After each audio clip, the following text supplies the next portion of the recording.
Dados oficiais do Ministério da Justiça dizem que tem um pouquinho mais de 50 mil bolivianos regulares em São Paulo, mas o consulado da Bolívia diz que tem mais de 350 migrantes bolivianos em São Paulo. Ou seja, são 300 mil não documentados, né?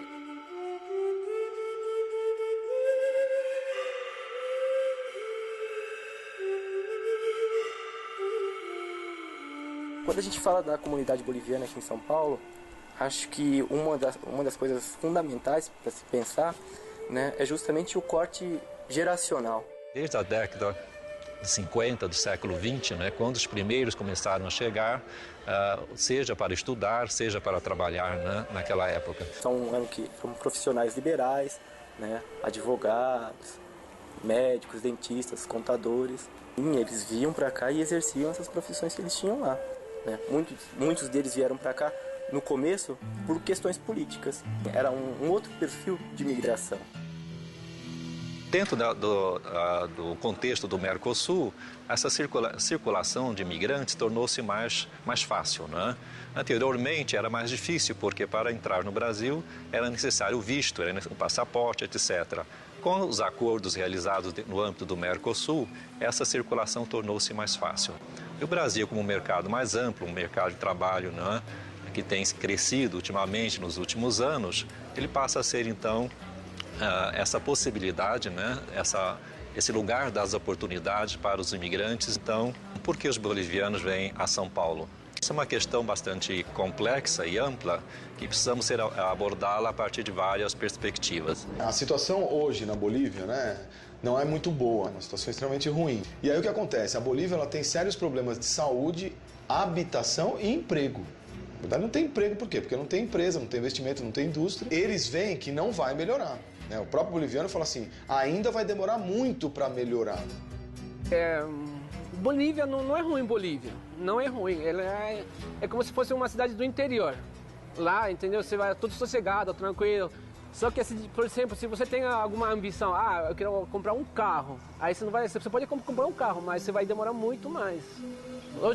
Isso não quer dizer que o dinheiro não tem valor, só que para você juntar dinheiro, para você querer viajar, para você querer comprar uma casa grande, bonita, aí demora muito mais.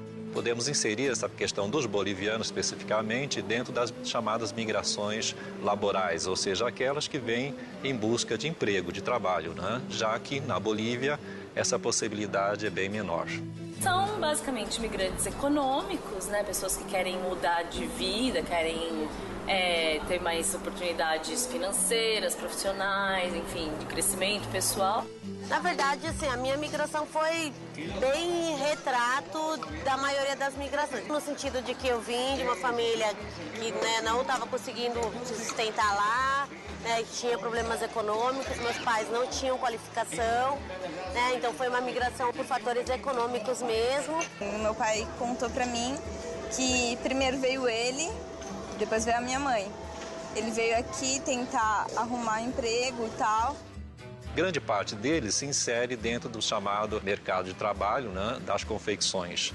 Por quê? Não exige uma pré-qualificação, né, é terceirizado e, portanto, o trabalhador, né, o costureiro, nesse caso, é aquele que recebe menos, né, nesse processo de produção. Agora, São Paulo ele vem sendo um dos 5 destinos mais procurados pelos bolivianos, acho que posso dizer que é o terceiro. Muitos vêm porque eles ouviram uma história exitosa. Alguém veio pra cá, conseguiu juntar uma grana, montou sua oficina, chamou para vir pra cá. Porque há uma conexão, uma rede de informações, né, entre os que aqui estão e os que ficaram na Bolívia, né? Então todas essas informações vão circulando. Os que chegam aqui, vão trabalhar, que vêm pela primeira vez e que vêm trazidos, muitos os donos da oficina, a pessoa que traz, paga a passagem para eles e aí quando eles chegam aqui é descontado. Então eles ficam quase 2, 3 meses sem ganhar. Eu já ouvi relatos falando que a pessoa quis vir para o Brasil porque falaram que ela ia ganhar $150 por mês. Né? Isso é muito pouco aqui, né? Isso é ruim de saber que é muito na Bolívia, onde ela vive. Ou, sei lá, se a pessoa não tem noção que $150 é muito pouco, né? E muitas vezes o dono da oficina, ele Fala, não, aqui no Brasil é muito perigoso você ficar com o dinheiro em mãos, deixa que eu guardo pra você vai pegando vale. Então eles pedem R$50 no fim de semana pra ir na cantuta, pra ligar pra família, né? Mas eles nunca tiram o salário completo. Também é difícil porque a gente às vezes não tem como sair com dinheiro, às vezes poder comprar uma coisa, né?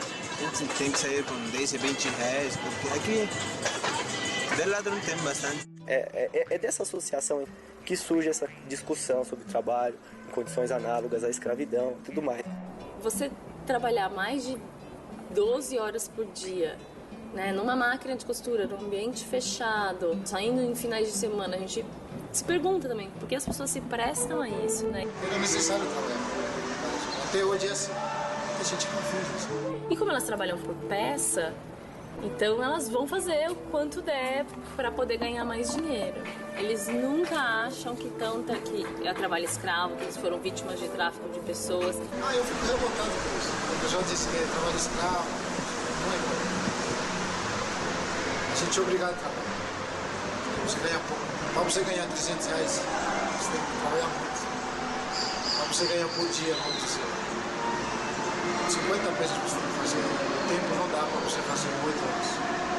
Trabalhar 12 horas. Isso é difícil. Pode ser como explorado para a gente que trabalha salarista. Como se a gente trabalha por peça, que a gente trabalha com costureiro, a gente trabalha por peça. Então, para mim, está ótimo o trabalho. Porque a gente boliviano também trabalhador, gosta de trabalhar. Então, para mim, tudo bem. O que eu trabalho está ótimo. Nenhuma das demandas que a gente tem, que eu recebo como advogada, são de pessoas falando que eu sou escravizado, eu trabalho muito, eu quero mais descanso. Não, o que eles querem é porque faltou um pouco desse dinheiro, é porque eles não conseguiram acesso à saúde, enfim, não conseguiram, querem pensão, violência doméstica. Muitas vezes eles têm um vínculo com o dono da oficina e aí quando vai chegar um tipo de processo ou vai encontrar com o auditor fiscal do trabalho, eles falam, mas eu não me sinto escravizado. Então essa relação ainda é muito difícil porque eles não se sentem explorados. Mas, na verdade, era uma questão de cultural do boliviano, trabalhar e trabalhar e trabalhar. Porque o objetivo do boliviano é crescer, que ele quer trabalhar 1 ano, 2 anos no máximo, ele quer ter a sua independência financeira. Qual que é a independência financeira do boliviano? Alugar uma casa, colocar seu talher e trabalhar por conta. Não tem outra opção. Você veio por isso. Acho que comigo foi diferente. Corri atrás para estudar, hoje em dia eu trabalho sempre, faço modelagem, essas coisas. Essa associação, né, entre o lugar de moradia e o lugar de trabalho. Isso é uma coisa, porque, por um lado, isso facilita bastante a migração. E muitas vezes, por exemplo, na Bolívia, quando existem anúncios de trabalho em São Paulo, isso é colocado como uma vantagem. Já visitei oficina que os colchonetes ficavam na cozinha. Muitos têm a cama do lado e a máquina de costura. Né? E quando você costura, tem muito pó, tem muito barulho, né? Não é um lugar salubre, não é. Principalmente questão de saúde e de habitação. Por quê? Porque eles vão entrando em casa, vai entrando um, entrando dois, chama para vir o pai, chama a mãe, agora vem o irmão e vamos trabalhar, e começa a trabalhar e vai morando junto, e as condições ficam ruins, as crianças crescem num ambiente extremamente ruim, em nível de higiene e de alimentação. Uma das últimas operações, que é resgate, né, de trabalhadores em situações análogas de escravo, eles estavam super se questionando, porque eles iam ter que sair dessa oficina e aí eles iam ter que alugar uma casa longe da confecção, que era no Bom Retiro, e eles, poxa, mas e agora? Eu quero continuar trabalhando com Dom Humberto, eu quero ficar nesse esquema, ele me dá comida, ele me dá casa, não preciso me preocupar com aluguel.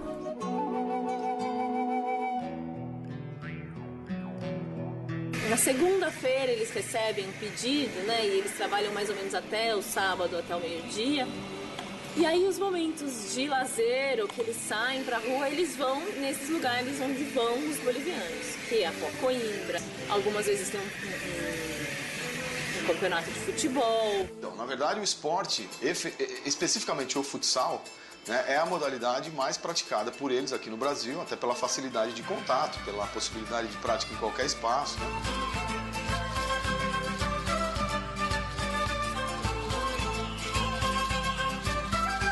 Ou tem sei lá, uma festa típica, alguns vão à igreja também, mas sempre culto em espanhol.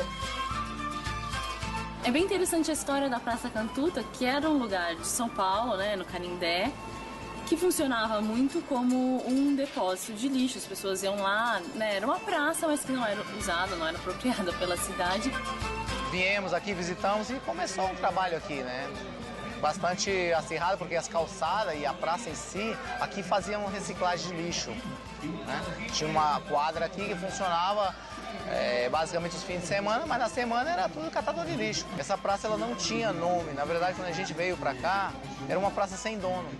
Você procurava em qualquer mapa, você não encontrava essa praça. A gente elegeu esse nome assim porque é um nome bem típico boliviano, por ser uma flor, né, dos altos, né, dos Andes, que só nasce em lugares frios, né? E uma flor boliviana que simboliza um símbolo bem pátrio, que é a bandeira da Bolívia, né? Ela tem as 3 cores na sequência correta, né? Então é uma flor bastante caracterizada boliviana mesmo. Essa praça, na verdade, é um lugar onde eles efetivamente têm como possibilidade de recordar a sua terra natal. Quando a gente entra na praça, a gente percebe que aquele território não é mais um território brasileiro, é um território estrangeiro, é um território boliviano. Nós somos os estrangeiros lá dentro. Então é um lugar onde eles realmente revivem situações da sua terra natal, através das comidas, através das danças, através das bebidas, através do encontro com pessoas das suas respectivas regiões e cidades da Bolívia. Então é um lugar realmente que eles podem estar momentaneamente fora desse ciclo maluco que eles têm de trabalho, trabalho e trabalho.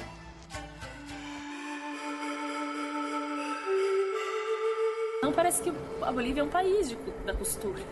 E não é assim. Tem médicos, tem advogados, tem jornalistas, tem maquinistas, tem cobradores de ônibus, motoristas. E vem pra cá e voltam a fazer isso, né? Eu sou formado em odontologia lá na Bolívia. Então, desde que eu comecei a fazer faculdade, a minha ideia era vir pra cá porque eu já tenho muitos familiares também aqui. Tenho médicos, dentistas, primos, tios. Então, desde que eu entrei na faculdade lá, a minha ideia era vir para cá, fazer cursos, fazer especialização, esses cursos de pós-graduação e tentar ficar. Não é que a gente seja contra o trabalho das confecções, né? Tem gente que às vezes fala assim, mas é a minha vocação. Com certeza, tem gente que tem vocação mesmo, né? Mas a gente não gostaria de saber que as pessoas estão nessa área por não ter opção. E muitas vezes cria-se a ideia, né, do que vem de fora é sempre um perigo, aquele que está invadindo o nosso espaço, que está roubando nossos empregos, né? O que precisa ficar bem claro é o seguinte: ache-me um brasileiro que fica numa máquina de costura 14 horas para ganhar 10 centavos por peça. Não tem. Então, assim, esses bolivianos que trabalham nesse quase um subemprego, não está roubando o emprego do brasileiro. E isso acho que já vem um pouco de um preconceito, de um certo tipo de xenofobia, né? Ou não conhecer a fundo o processo. A questão dos direitos, né? Da questão da cidadania, porque grande parte deles entra no país apenas com sua carteira de identidade, né? Dentro dos países do Mercosul, e depois acabam ficando de maneira indocumentada. Uma coisa que a gente sempre tenta pontuar e mostrar que ninguém é ilegal, nenhum ser humano é ilegal. Pelo direito, uma coisa só é ilegal se é crime. E não é crime no Brasil você não ter documento, é uma infração administrativa. Por isso a gente diz que é uma irregularidade, a pessoa está irregular. Mas desde 2009 o Brasil tem um acordo de livre residência, que envolve os países do Mercosul e países associados. Então, desde que você não tenha cometido crime em nenhum desses países, você consegue ter a livre residência. Que também a gente descobriu, né, dentro do projeto, que também não é simplesmente pegar o papel, então os requisitos são esses, pronto, amanhã tá tudo pronto, não é. São coisas que demoram, coisas que precisam ser feitas lá, às vezes pessoalmente, com taxas muito altas. Porque se você aqui no Brasil passa o seu tempo de permanência concedido, você recebe uma carta de deportação, mas você não é realmente deportado. E você tem uma multa que pode chegar até R$ 827. Se um boliviano quer se regularizar no país por filho brasileiro, ele vai ter que pagar a multa. Se a família inteira, são 5 pessoas, é 827 vezes 5. Então essa conta ainda sai muito grande. Pena que o boliviano não notou ainda o direito que ele tem. Isso que a gente procura passar para ele. Vocês têm o mesmo direito que qualquer brasileiro. Enquanto houver essa discriminação, né, por conta de um estereótipo físico, né, porque é boliviano, porque tem o olho puxado, né, e aí as próprias crianças já têm sofrido bullying, assim, está aumentando muito essa questão do bullying pela característica física. Bom, depende de cada escola. Em algumas escolas, tipo, a adaptação é normal. Em outras tem preconceitos, tem bastante preconceito. A adaptação aqui no Brasil, para eles, não é nada fácil.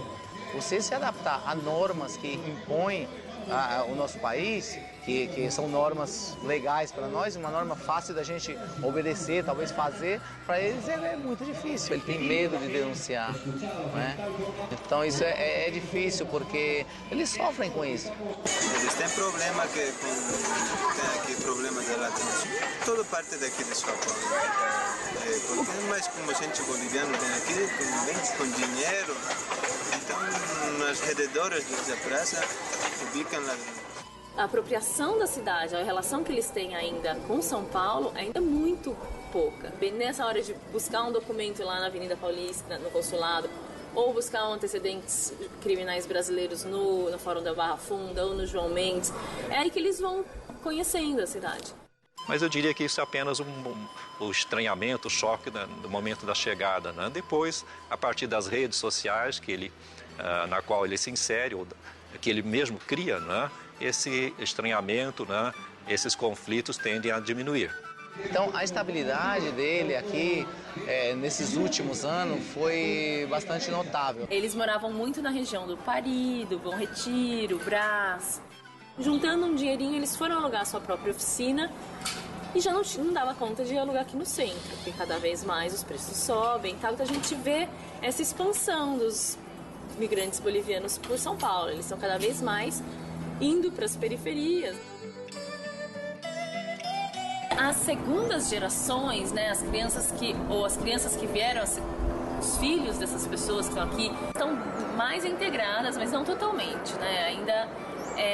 Eles ainda frequentam, muitos amigos que são também do país, mas eles já frequentam, tem alguns que já fazem faculdade, faz curso técnico, que não quer trabalhar na costura. Os meus melhores amigos, a maioria são brasileiros.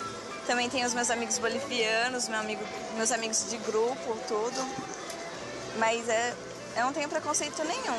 O que acontece? Que tem gente que vem pra cá e ele não tem esse contato com muito brasileiro. Então você tem que ter contato só com boliviano. Aí ele não consegue falar direito, aí ele não conhece, ele não consegue sair, ele não conhece a cidade, não sabe como que é. Então aí é ruim. Amizade é bom ter, porque tipo, todo lugar tem brasileiro. Tipo, se você só se manter conectado com bolivianos, tipo, você vai se sentir excluído nessa cidade. Na verdade, eu nunca deixei de me sentir boliviana e nem acho que vou deixar de me sentir. Uma, porque, né, eu tenho a estampa, né, da minha raça, né, no rosto, não tem como negar. E outra que, assim, inconscientemente, invariavelmente, apesar de eu ter tido, né, vivências fora de São Paulo, eu ter, ter círculos de amizades variados, a minha cultura é muito forte, né? Porque você vê aqui uma comunidade simples, um pessoal simples, mas a gente vê o boliviano, ele quase que não se sabe vestir-se, né? Eles se vestem como se... Porque para ele não importa muito a aparência, né? Ele quer saber o que ele é, o que ele pode chegar a ser.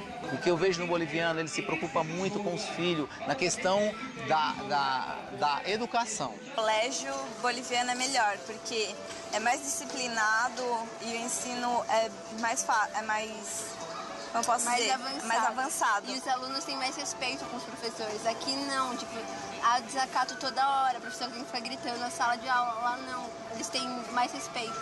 Então muitos deles vêm para cá, deixam os filhos na Bolívia com os avós, os filhos estudam na escola da Bolívia e depois que terminarem vêm para cá. Os bolivianos, em geral, quando a gente fala os bolivianos, nem está muitas vezes generalizando, né? Porque há uma diferença étnica, cultural muito grande na Bolívia, né? Do ponto de vista regional, a Bolívia é muito diversificada, né? Do ponto de vista cultural, do ponto de vista étnico também. Na Bolívia, efetivamente, tem uma divisão grande em dois grupos, né? Que são chamados os Camba e os Colha. Qual que é a diferença? Basicamente, os Colha são uma descendência étnica indígena.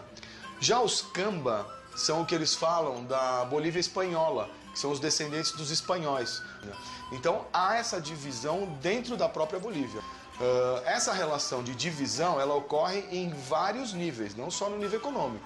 Ocorre no nível social, no nível de emprego. Os Camba não se casam com colhas e vice-versa. As famílias não aceitam. O boliviano gosta muito de festa, né? São muito festeiros, isso aí não tem nenhuma dúvida. É do boliviano, ele faz tudo por uma festa. O mês de agosto, por exemplo, é o momento onde nós percebemos, né, essa presença cultural dos bolivianos. Por exemplo, a realização das festas devocionais que agora são realizadas no Memorial da América Latina. Na Bolívia tem várias danças, tanto que é um dos países que tem mais riqueza cultural mesmo. Cada região tem uma dança típica. Tá? Então, a parte do ocidente tem a dança que é a morenada, que é uma dança muito mais pesada, a morenada, a diablada, o tincos. A parte do meio tem a dança que é a cueca, a cochabambina, tem os caporais.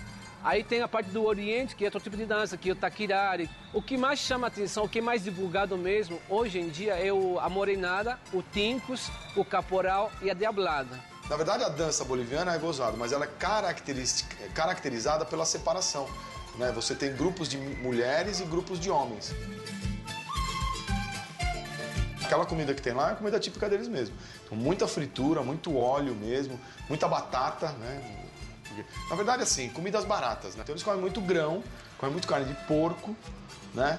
E tem algum peixe que eles comem também, mas é um peixe já daqui. Lá é comum que meio-dia todo mundo lá come sopa. Você pode até pedir 2 pratos, que é a sopa e o prato seco. Tá? Mas sempre, onde você for, tanto Ocidente, o Oriente, sempre vai ter como prato principal no meio-dia de almoço é a sopa. Mocochicha, é o suco de pêssego. Aquilo é com canela e vai alguns outros condimentos, né? E na verdade ele é bem doce, justamente para quê? Lá na Bolívia eles tomam isso justamente para se sustentar um pouco mais por conta da altitude. Então é um suco bem típico lá. E o pêssego desidratado, que eles colocam junto para beber. Mas é muito doce, né? Então o brasileiro não acostuma com aquilo não. Mas eles tomam assim, no almoço, normal, né? Bom, a salteña é como se fosse uma empada. Como se fosse uma empada que tem um refogado de carne com batata, com um pouco de legumes. É tipo como se fosse uma fogaça, mas feito no forno. Tem salteña de carne, tem de frango, tem de carne de porco. É um prato característico de Bolívia, de Cochabamba. Tem aquela raspadinha, não sei se vocês chegaram a ver, né, com aquela maquininha, que também é típica deles lá. Tem vários sabores, eles colocam lá, meio que igual aquelas da praia que a gente tem aqui.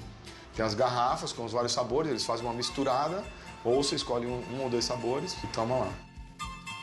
Bem, depois que eles chegam em São Paulo, né, a tendência, a ideia, né, inicial de que eles querem ficar no Brasil, porque, né, no Brasil, contabilizando, né, os custos e benefícios, né, ainda trabalhar em São Paulo, no Brasil, ainda é melhor, não é? Está ficar aqui, como a gente já está documentado também acá, então só ficar aqui, né? São na Bolívia como visitas. Tenho medo de voltar para Bolívia. Quando vim moleque, eu não sei se vou conseguir ter a mesma vida que eu tenho aqui. Não conheço lá, por exemplo, uma empresa que possa me dar trabalho na maneira que eu trabalho, ou ganhar aquele dinheiro que eu ganho hoje. Eu fiz uma pesquisa que deu não vou lembrar exatamente, mas acho que 93% diz que não volta para a Bolívia para morar em hipótese alguma. Né? Que eles estão querendo fazer renda aqui no Brasil e não vão voltar mais. Voltariam para parentes, para coisa, mas para voltar para trabalhar, não. Querem constituir a vida aqui no Brasil.